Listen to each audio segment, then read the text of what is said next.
Bruce Bullock, Director for the SMU Maguire Energy Institute. Thank you so much for joining us. Uh, Obviously, ERCOT's having major problems with the power grid. Why is this happening, and what has to be done to fix this? There are a number of issues that ERCOT's having to deal with right now. First of all, the unprecedented demand this time of year. We've got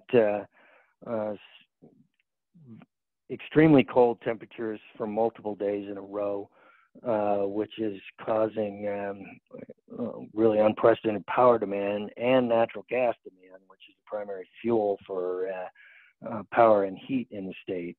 Second of all, you've got a situation where they've got a number of large natural gas units, generation units, offline.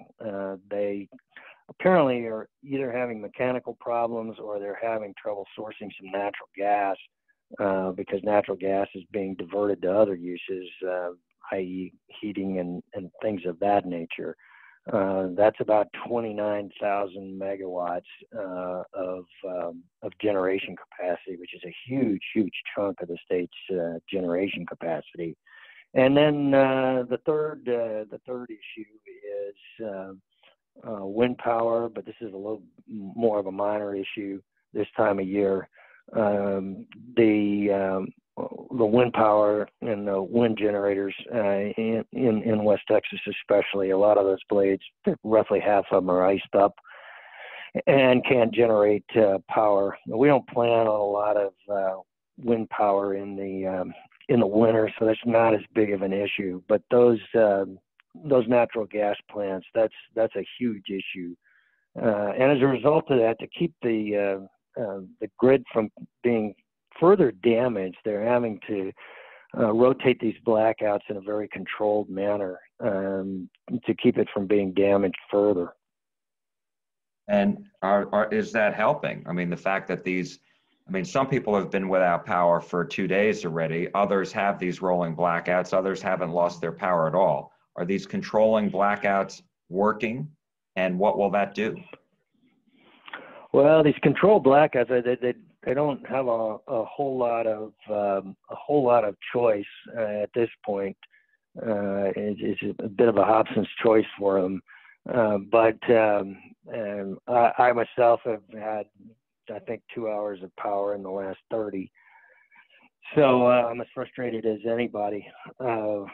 But if they don't do this in a very controlled and systematic way, then they risk longer-term damage to the poles and wires and substations and things of that nature, which takes weeks to repair as opposed to days. And we certainly this time of year don't want to be in that situation. Longer term, they're going to have to look at this, the whole system, and determine why we got ourselves into this situation in the first place. Can we winterize this grid to more robustly, and how much is that going to cost, and are we willing to pay that price? And I mean, this is not necessarily a new problem. This happened in 2011, 10 years ago. It didn't happen to the extent that we're seeing as far as these controlled blackouts, but it happened. And the same thing back in 1989, and you were telling me earlier in the 70s as well. No, this is not the first time this has happened. Certainly, North Texas is, and Texas in general, is subject to unpredictable weather, and in the summer and in the winter. And certainly, they have built the grid here to withstand high temperatures and in the summer.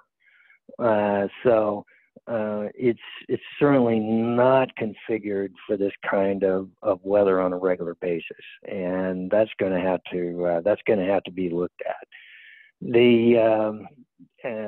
The other issue is we've been warning for some time about capacity issues, and especially in the summertime, businesses frequently get notices to curtail their energy use towards the end of the day.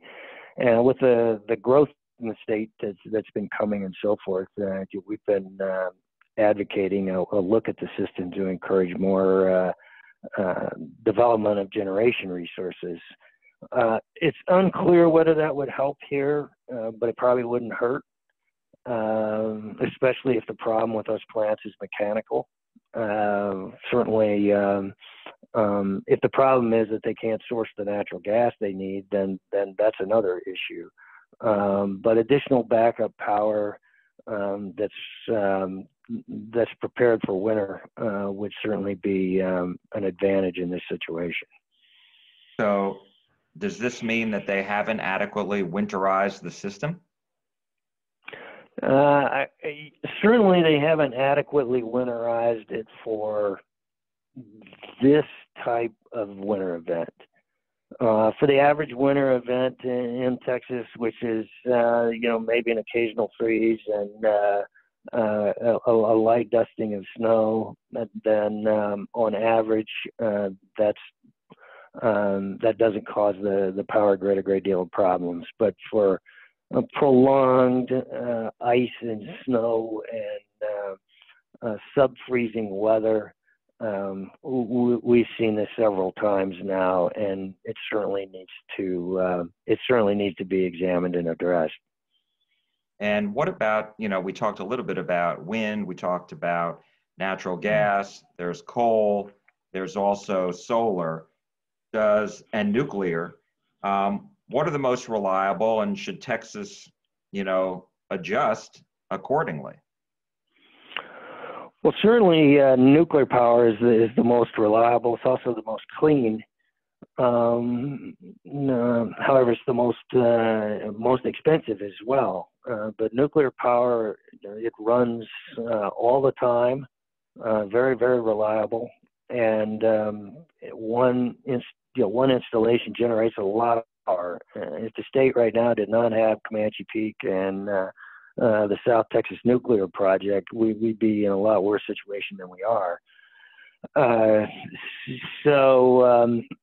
That's certainly something that needs to be looked at. However, the state's competitive electric market just does not allow that type of capital, if you will, to be put forward for that kind of plant in this state. That would require some type of change in the market structure in order for that kind of plant to be built. You see those being built, very few of them being built in the United States, but those are in heavily regulated states. Does deregulation have to be, is deregulation part of the problem or no? Well, deregulation certainly has created a situation where investors demand a return on their investment, and they demand it fairly quickly, which makes natural gas and to a certain extent maybe some storage and other types of facilities that are beginning to be developed the preferred investment. If we would want to put additional nuclear plants in, we'd have to go back to some type of regulated structure. Given how far the state has come in 20 years, despite the difficulties in a deregulated scenario, that would be an extremely difficult cat to put back in the bag, if you will.